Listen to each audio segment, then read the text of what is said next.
In the first part of this video, we'll go over the second stage of mold making, beginning with cleaning up the first half and preparing for the second. We'll cover everything from removing clay and cleaning the master to assembling the mold box for the second pour. Later in the video, the finished mold will be shown at the final stage, being opened to remove the master.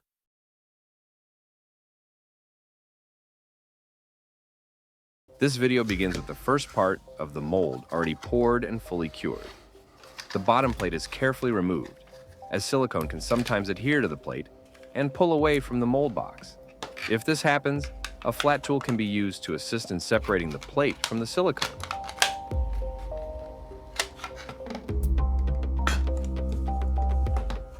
Cleaning out the clay from the mold can be a tricky and time-consuming process, requiring careful attention to detail during this step. The clay used here removes quite cleanly compared to other brands, making the task much easier. Alumilite's blue clay is not recommended, as it tends to leave a residue that's hard to clean and can impact mold quality.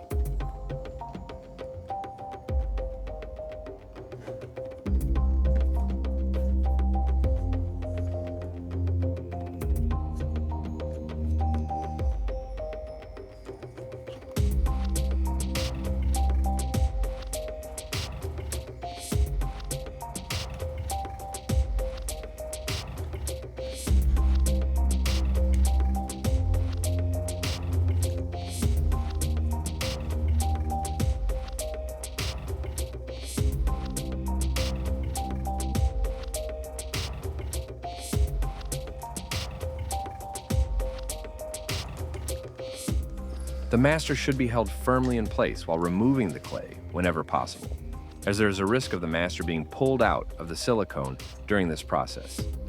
Taking this precaution helps maintain the integrity of the mold and ensures that the master stays securely positioned, avoiding potential misalignment in the mold.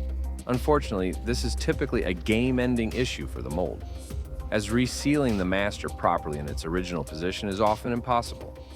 Silicone is highly viscous and designed to flow into even the finest details. Once the seal between the master and the original cured silicone of the first mold half is broken, the newly poured silicone can seep into the gap. If the master part has been pulled out, spraying the cavity with mold release before repositioning the master could help prevent any silicone that does seep through from adhering, minimizing further damage to the mold.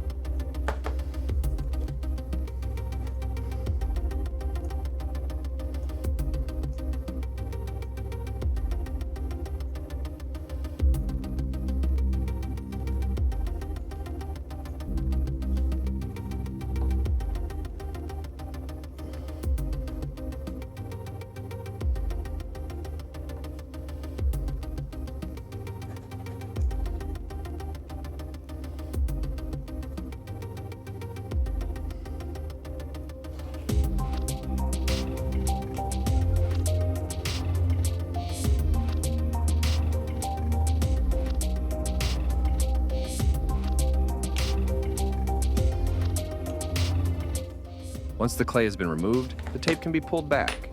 If the clay seam was created properly, the tape should come off smoothly and easily, leaving behind a perfectly clean and even seam around the center of the tire.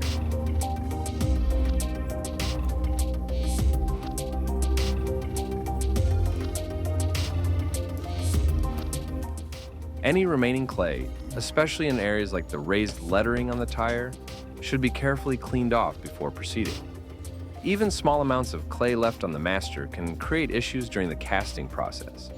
If silicone is poured over clay that is still stuck to the master, it will become part of the mold, leading to imperfections that will be transferred to every tire cast from it. Taking the time to thoroughly inspect and clean the master ensures that the mold captures only the intended details. The two brick pieces inside the mold boxes are temporarily removed to clean up any flash that formed from silicone leaking into small gaps. Before applying mold release over the exposed silicone, these brick pieces will be carefully placed back into position. This is done to keep mold release off those areas, as this style of mold is designed to have that section act as the bottom. By leaving this area untreated with mold release, the two halves of the mold will bond securely, creating a stable and reliable base for casting.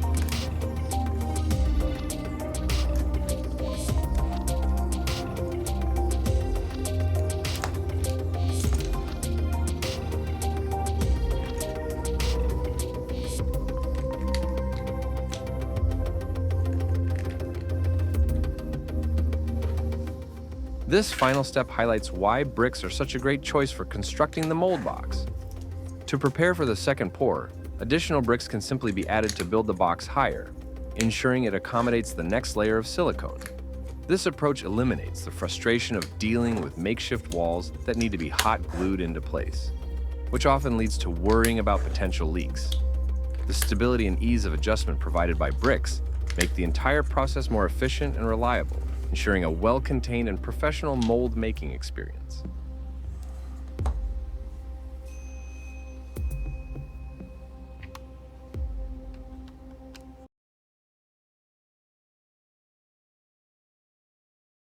Once the silicone has fully cured, the moment of truth arrives. The mold is carefully opened and the master is removed. This step reveals whether the mold has captured all the desired details accurately and without defects.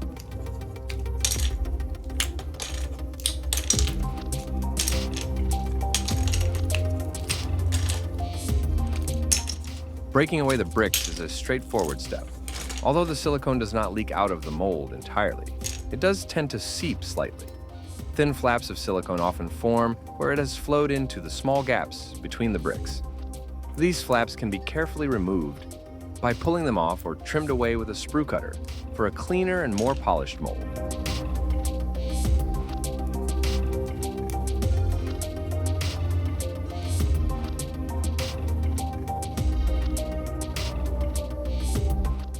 When spraying mold release on the seam, it won't be clear until this step whether the entire area was adequately covered, or if the application was heavy enough to allow the mold to separate easily.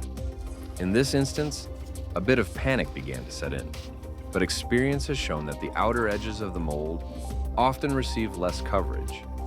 This can make it difficult to start the separation process.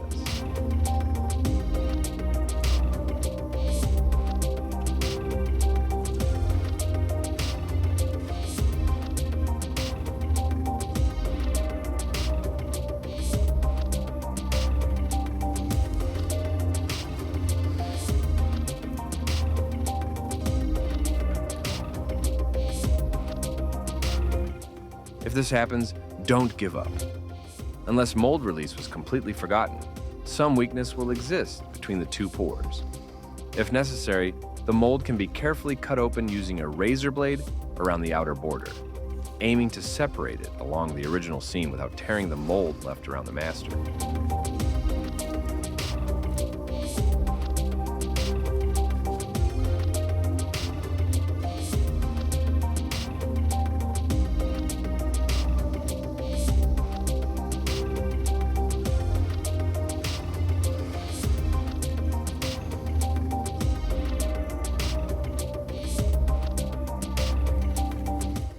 Since separating the mold by pulling or using fingernails wasn't effective, another MVP tool from the bench was reached for. This tool made the task much easier, providing the leverage needed to get a clean starting break. Once the initial separation was achieved, the rest of the mold came apart smoothly along the intended seam.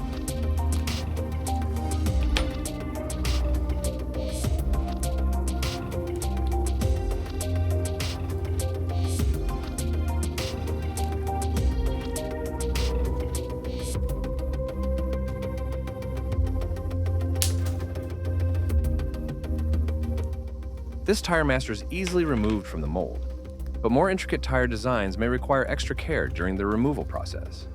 For tires with detailed tread patterns, it's important to gently peel back the mold, separating it from the tread to prevent any tearing or damage to the silicone. These molds require the use of rubber bands to keep them securely closed. However, wrapping rubber bands directly around the mold could cause deformation of the tire during casting. To prevent this, pieces of cardboard can be cut to fit snugly against the sides of the mold. The rubber bands are then wrapped around the cardboard, distributing the pressure evenly and maintaining the mold's shape. This simple step ensures that the mold stays tightly closed without compromising the quality or accuracy of the cast tire. Thanks for watching and stay tuned for the next part of the series, where we'll explore casting techniques and troubleshoot common issues. Don't forget to like, subscribe, and share if you found this video helpful. See you next time.